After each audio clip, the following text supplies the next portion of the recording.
साथियों, मैं विनय मुचंदा, सचिव हीमोफीलिया सोसाइटी लखनऊ। आज हीमोफीलिया जागरूकता के प्रोग्राम में मैं आपको मिलवाना चाहूँगा doctor SP Verma, associate professor KGMU, department of haematology, Lucknow. आज का विषय है, डॉक्टर साहब जो उस पर बात करेंगे कि हीमोफीलिक में जब मांसपेशी पे ब्लीडिंग होती है तो आपको क्या जानना चाहिए, क्या प्रॉब्लम आती है और क्या लक्षण है, इस पर बात करेंगे। लीजिए मिलिए डॉक्टर SP वर्मा जी से।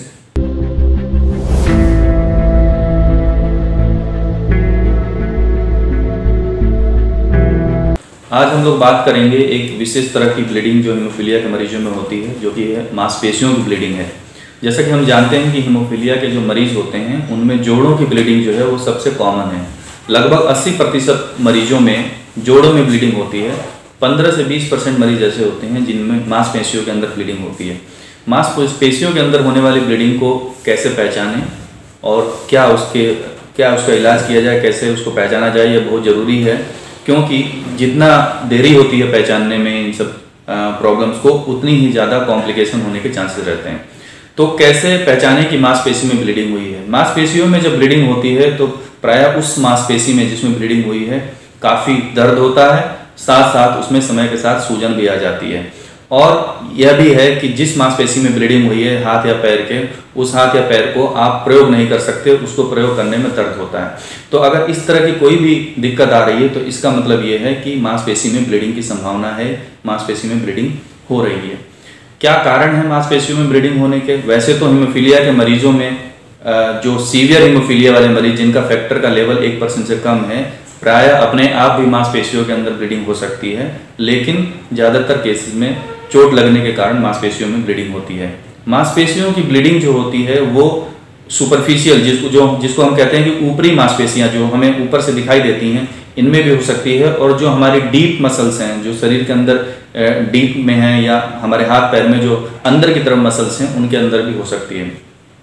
सुपरफिशियल जो ब्लीडिंग होती है वो आसानी से दिख जाती है शुरू में ही, लेकिन जो डीप ब्लीडिंग होती है वो समय के साथ पता चलती है और वो ज़्यादा नुकसानदायक होती है, क्योंकि हमारे जो मसल्स हैं उसके अंदर से होते हुए कभी कभी जो नसें हैं या जो रक्त की धमनियां हैं, तो जो रक्त के जो वेसल्स हैं वो भी जाते हैं। तो अगर किसी मसल में ज़्यादा ब्लीडिंग होती है और वहाँ पे ब्लड का कलेक्शन काफ़ी ज़्यादा हो जाता है तो इन नसों पे, इन धमनियों पे प्रभाव पड़ता है, प्रेशर पड़ता है, जिसके कारण वो नसों को नुकसान हो सकता है, धमनियों को नुकसान हो सकता है, और जो हमारे अंग हैं जहाँ पे ब्लीडिंग हुई है उसकी सप्लाई भी बाधित हो सकती है, और उसके कारण उस अंग में, हाथ में या पैर में बहुत ज़्यादा सूजन आना, हाथ पैर में कालापन पड़ना, ये सब स्थिति हो जाती है, जिसको हम लोग कंपार्टमेंट सिंड्रोम कहते हैं।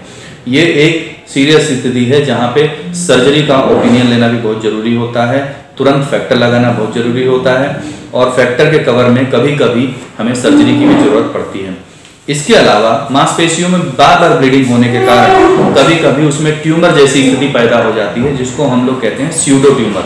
ये ट्यूमर भी इसी तरीके से काम करता है। जब ये ट्यूमर अपने साइज में बढ़ता है तो अगल बगल की नसों को, अगल बगल की रक्त की जो धमनियां हैं उनको, और यहाँ तक की जो हड्डियां हैं उनको भी नुकसान पहुँचाता है, उनको गला देता है और नसों को और धमनियों को दबा देता है, जिसके कारण तरह तरह की प्रॉब्लम्स होती हैं। तो ये पहचानना बहुत ज़रूरी है, और जैसे ही आपको ये अंदेशा हो कि मसल ब्लीडिंग हुआ है, तुरंत अपने नज़दीकी सेंटर पे जहाँ फैक्टर की सुविधा उपलब्ध हो वहाँ जाकर फैक्टर लगवाना और डॉक्टर की सलाह लेना बहुत ज़रूरी है।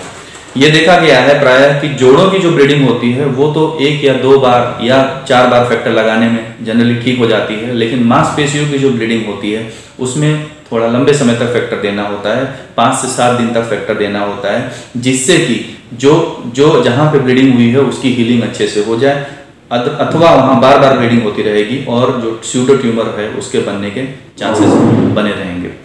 मसल्स में जो ब्लीडिंग होती है, मांसपेशियों में जो ब्लीडिंग होती है, उसका एक और नुकसान ये है कि जब ये ब्लीडिंग हील होती है, जब भरती है, तो मांसपेशियों में कॉन्ट्रैक्चर आ जाते हैं, मांसपेशियाँ सिकुड़ जाती हैं, जिसके कारण आप अंगों का उपयोग अच्छे से नहीं कर सकते हैं, जॉइंट्स अच्छे से काम नहीं करते हैं। तो ये बहुत बड़ी प्रॉब्लम है, और ये भी बहुत बड़ा कारण है कि हमें मांसपेशियों में ब्लीडिंग का इलाज तुरंत से तुरंत करवाना चाहिए। साथ ही साथ ये बात भी बहुत ज़रूरी है कि फैक्टर लगाना तो ठीक है, फैक्टर तो सबसे ज़्यादा ज़रूरी चीज़ है, लेकिन ये ध्यान भी रखना है कि जिस मांसपेशी में ब्लीडिंग हुई है उसको पर्याप्त मात्रा में आराम दिया जाए। आइस से, बर्फ़ से उसकी सिकाई की जाए। ध्यान ये रखें कि बर्फ़ को डायरेक्ट जो है मांसपेशी पे अप्लाई ना करें, किसी गीले कपड़े में बर्फ़ को लेकर और उससे फिर सिकाई करें। 15 से 20 मिनट तक के लिए हर 2-4 घंटे की सिकाई करने से उसमें जल्दी आराम मिलेगा। साथ में यह भी बहुत ज़रूरी है कि फिजियोथेरेपी का ध्यान रखा जाए। जब मांसपेशी की ब्लीडिंग में रिकवरी हो जाए, दर्द खत्म हो जाए, उसके बाद किसी भी एक्सपर्ट फिजियोथेरेपिस्ट के अंदर में आपको धीरे धीरे फिजियोथेरेपी की ट्रेनिंग लेनी है, जिससे कि जिस मांसपेशी में ब्लीडिंग हुई है उसको मैक्सिमम तरीके से सही किया जा सके और उस मांसपेशी का या उस अंग का आप अच्छे से प्रयोग कर सकें। इसके लिए फिजियोथेरेपी बहुत ज़्यादा जरूरी है। एक विशेष तरह की मसल ब्लीड की, मांसपेशी की, एक विशेष मांसपेशी की ब्लीड की, जिसको हम लोग कहते हैं श्वास मसल।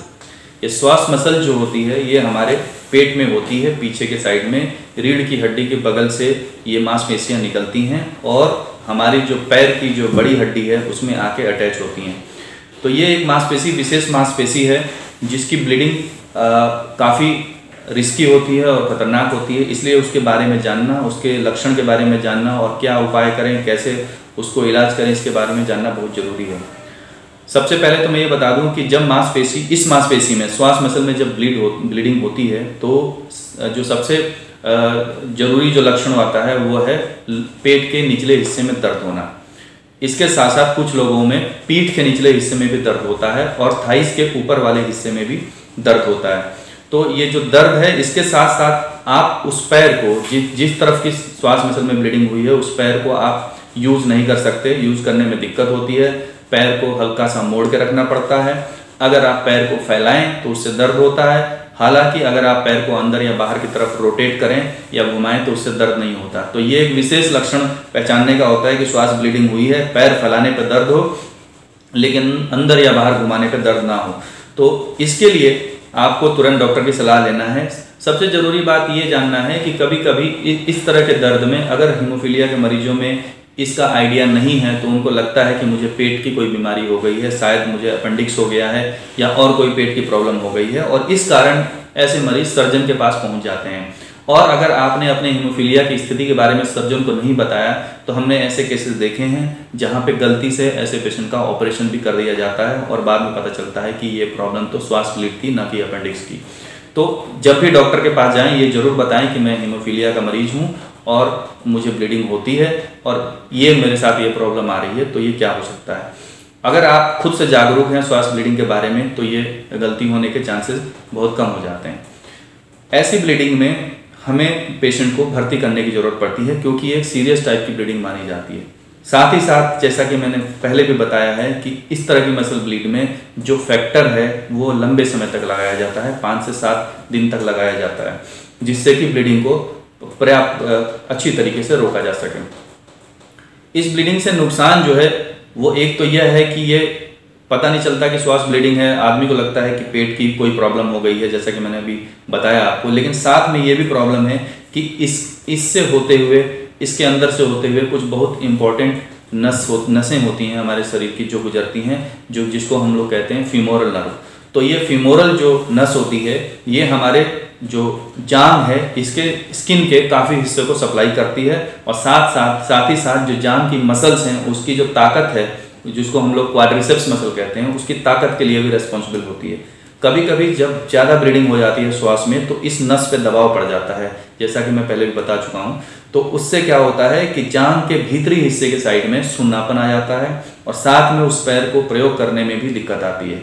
तो ये सब चीज़ें इसके कॉम्प्लिकेशन हैं और ये जानते हुए अगर इसमें देरी होती है, इलाज में देरी होती है और ब्लीडिंग बढ़ती जाती है तो फिर ये आगे जाकर इस नस के लिए परमानेंट डैमेज कर सकती है और परमानेंट नुकसान हो सकता है, नस का डैमेज हो सकता है। साथ ही साथ श्वास मसल में ब्लीडिंग के कारण स्यूडोहीमेटोमा, स्यूडो ट्यूमर, जिसको हम लोग कहते हैं कि भाई एक ट्यूमर जैसी स्थिति पैदा हो जाती है, स्यूडो ट्यूमर, तो वो स्थिति भी काफ़ी कॉमन है। ऐसी स्थिति पैदा हो सकती है और उसको भी पैदा होने से रोकने का सबसे अच्छा इलाज ये है कि जब भी श्वास मसल में ब्लीडिंग हो तो तुरंत फैक्टर लगवाएं बिना देरी किए, और उसके बाद फैक्टर लगवाने के बाद ही उस चीज़ को कंफर्म करें कि श्वास ब्लीडिंग है या नहीं है। और अगर पता चलता है कि श्वास ब्लीडिंग है तो थोड़ा लंबे समय तक 5 से 7 दिन तक फैक्टर का प्रयोग करें, जिससे कि उसकी हीलिंग अच्छे से हो सके। इसमें यह बात भी ध्यान देने की है कि जैसे ही आपका अगर दर्द समाप्त भी हो जाता है तो भी तुरंत ठीक होने के बाद क्रचेस वगैरह के साथ चलने की कोशिश ना करें। पर्याप्त मात्रा में आराम करें जिससे कि जो ब्लीडिंग है और जो मसल में जो इंजरी हुई है वो अच्छे से हील हो सके। उसके बाद ही धीरे धीरे चलने का प्रयास करें। किसी एक्सपर्ट फिजियोथेरेपिस्ट के अंदर फिजियोथेरेपी को धीरे धीरे शुरू करें और उसके बाद फिजियोथेरेपी की जो इंटेंसिटी है उसको बढ़ाएं जिससे कि दोबारा से ब्लीड होने का चांस ना रहे। और साथ ही साथ फिजियोथेरेपी के कारण ये फ़ायदा हो जाए कि जो मसल में इंजरी हुई है, जो कॉन्ट्रैक्चर हुआ है, वो धीरे धीरे इम्प्रूव हो सके और आपका जो पैर है और जो ब्लीडिंग है वो सुचारू रूप से ट्रीट हो सके और काम कर सके।